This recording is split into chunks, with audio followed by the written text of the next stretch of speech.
Makanya para ulama mengatakan bahwasanya waktu duha waktu yang bagus untuk melakukan amal ibadah mendekatkan diri kepada Allah, karena Allah menggunakan waktu duha itu untuk dijadikan sumpah dan diagungkan. Seandainya waktu duha tidak mulia, tidak bagus, buat apa dijadikan waktu duha sebagai sumpah? Jadi waktu duha itu waktu mulai matahari 1/4 siang. Dari jam 9 itu waktu duha. Kalau dalam ilmu fikih, sholat duha, waktu duha itu dari matahari naik sekedar tombak. Kalau kita lihat matahari udah agak tinggi. Itu namanya waktu duha sampai jam 12 sebelum azan, kurang beberapa saat azan itu habis waktu duha. Tapi kalau dalam ayat ini demi waktu duha. Waktu duha itu adalah waktu 1/4 siang. Waktu jam 9, jam 10 itu waktu duha. Walaili idza saja, malam kalau sudah ditutupi dengan kegelapan. Ini dua sumpah, waktu siang kalau sudah mulai siang, dan waktu malam apabila sudah mulai ditutupi dengan kabut kegelapan. Dua waktu ini dijadikan sumpah. Demi waktu siang yang sudah terang, dan di waktu malam digunakan untuk bersumpah karena waktu malam itu waktu untuk seseorang menyendiri kepada Allah. Kita kalau mau ibadah, mau ikhlas, sembunyi kita ibadah. Bukan kita sembunyinya di atas loteng, di atas. Di waktu malam hari. Di waktu malam hari, kita beribadah, mendekatkan diri kepada Allah, itu lebih khusyuk hati kita. Kenapa? Karena tidak ada yang melihat. Apa isi sumpahnya? Ma wadda'aka rabbuka wa ma qala. Tuhanmu tidak meninggalkan kamu. Tuhanmu tidak membenci kamu. Ini ayat, kalau kita mau paham tentang isi Al-Quran, haruslah tahu sebab nuzul, sebab turunnya ayat. Oleh karena itu, para pakar ulama tafsir mengatakan, la yumkinu ma'rifatul Quran illa ba'da ma'rifati asbabin nuzul.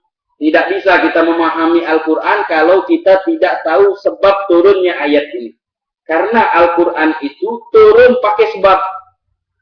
Al-Quran ada sebagian ayatnya turun ada sebabnya. Kenapa Allah mengatakan kami tidak membenci kamu wahai Nabi Muhammad? Karena Rasulullah SAW tidak mendapatkan wahyu beberapa saat.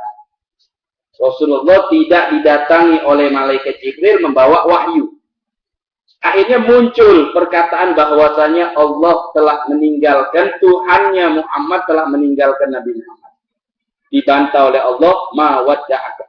Demi waktu duha, demi waktu malam yang sudah menutupi, demi siang dan malam, kami tidak membenci Nabi Muhammad. Nabi Muhammad mendapatkan menjadi makhluk yang paling mulia. Kami tidak pernah membenci. Apa sebabnya malaikat tidak datang kepada Nabi Muhammad? Sebagian pakar tafsir mengatakan, sebabnya di bawah rumah atau di bawah tempat tidur Nabi Muhammad ada seekor jarwan. Apa itu jarwan? Anak anjing. Anak anjing tadi mati. Rasulullah SAW tidak tahu. Nah, dari sinilah para ulama mengatakan bahwasanya memelihara kalbun itu menyebabkan malaikat rahmat tidak masuk rumah. Oleh karena itu di dalam hadis disebutkan inna malaikatan la yadkhulu fi baitin fihi kalbun aw suratil kalbi. Sesungguhnya malaikat tidak masuk. Malaikat apa yang tidak masuk ini? Jangan kita ngerasa senang. Wih, malaikat tidak masuk boleh maksiat. Yang tidak masuk ini malaikat rahmat. Malaikat yang membawakan kesenangan. Malaikat yang membawakan ketenangan. Ini yang tidak masuk. Malaikat yang membawakan kesenangan, malaikat yang membawakan ketenangan tidak masuk. Kalau malaikat yang mencatat amal ibadah, masuk mundar-mandir. Malaikat yang membawa benci, masuk mundar-mandir. Malaikat yang membawakan kesedihan, masuk mundar-mandir. Tapi yang membawa ketenangan, malaikatur rahmatin, malaikat rahmat tidak masuk. Di mana? Fil baiti fihi kalbun. Atau baitan fihi kalbun. Rumah yang di situ ada seekor anjing. Rumah yang di situ ada seekor anjing. Atau suratul kalbi. Atau ada gambaran. Oleh karena itu para ulama di dalam mazhab Imam Syafi'i mereka mengatakan kalau di rumah ada anjing, anjing tadi itu bukan peliharaan. Bukan untuk jago malam. bukan. Bukan anjing untuk jago rumahnya tadi, bukan. Tapi untuk anjing-anjing biasa. Maka itu dilarang, tidak dimasuki oleh malaikat rahmat. Malaikat yang membawa rahmat. Kecuali kalau anjingnya tadi itu anjing untuk jaga rumah. Nah, itu kalau anjing untuk jaga rumah, maka itu hukumnya tidak apa-apa. Tapi kalau anjing-anjing peliharaan saja, maka itu dilarang di dalam ilmu fikih. Jadi oleh karena itu, kalau kita mau melihara, jangan kita melihara anjing. Kecuali anjing untuk jaga. Untuk jaga malam, kalau malam-malam biar rumahnya tidak dimasukin, tidak dipaling, maka itu dimaafkan oleh syariat. Ausuratul kalbi atau gambar anjing. Dilarang. Di rumah taruh gambar anjing. Kecuali mainan anak-anak. Ya enggak? Kita punya anak-anak kecil. Ada gambar sempurna, bukan anjing, cuman boneka-boneka anjing. Untuk apa boneka anjing? Untuk pajangan. Itu dilarang. Tidak dimasuki oleh malaikat rahmat.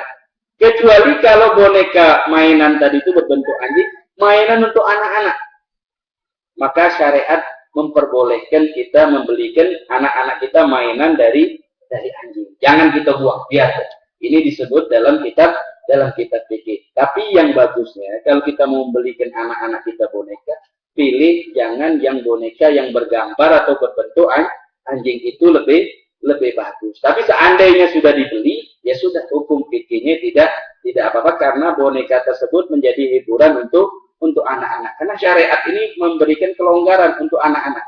Jadi oleh karena itu, jangan kita memelihara sesuatu yang dilarang oleh Allah Subhanahu wa ta'ala. Walal akhiratu khairul laka minal ula.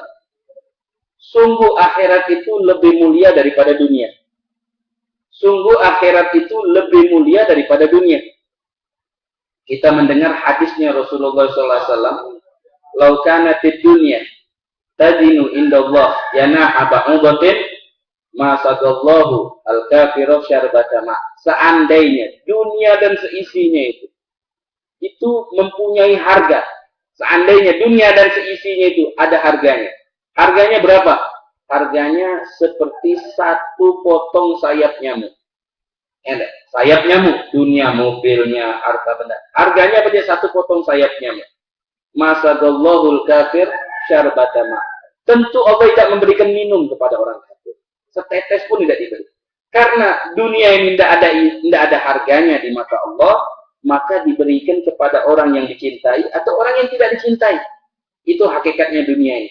Oleh karena itu, jangan dijadikan dunia ini bahan banggaan. Bahan kadar dan ukuran manusia. Orang yang kaya dibedakan sama orang yang tidak mempunyai dunia. Kenapa? Karena Allah saja tidak membedakan antara kedudukan orang yang mempunyai dunia dengan orang yang tidak mempunyai dunia. Kalau seandainya dunia ini ada harganya, pasti orang kafir tidak diberi minum oleh Allah Subhanahu wa ta'ala. Di dalam pepatah tasawuf mereka mengatakan, laukanatid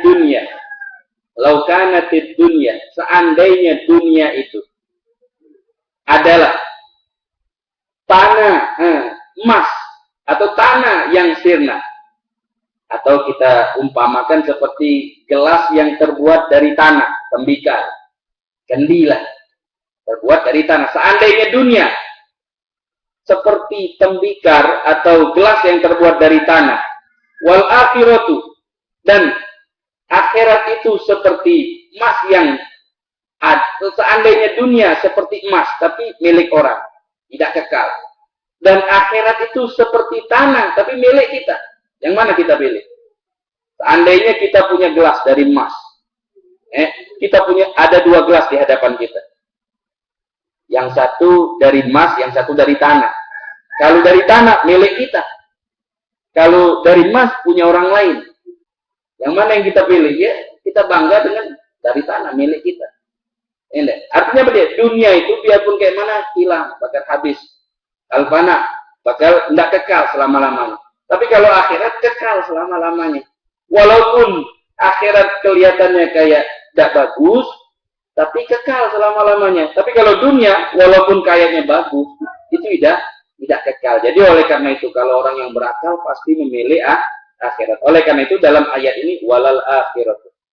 demi sesungguhnya akhirat itu lebih bagus daripada al-ula, dunia.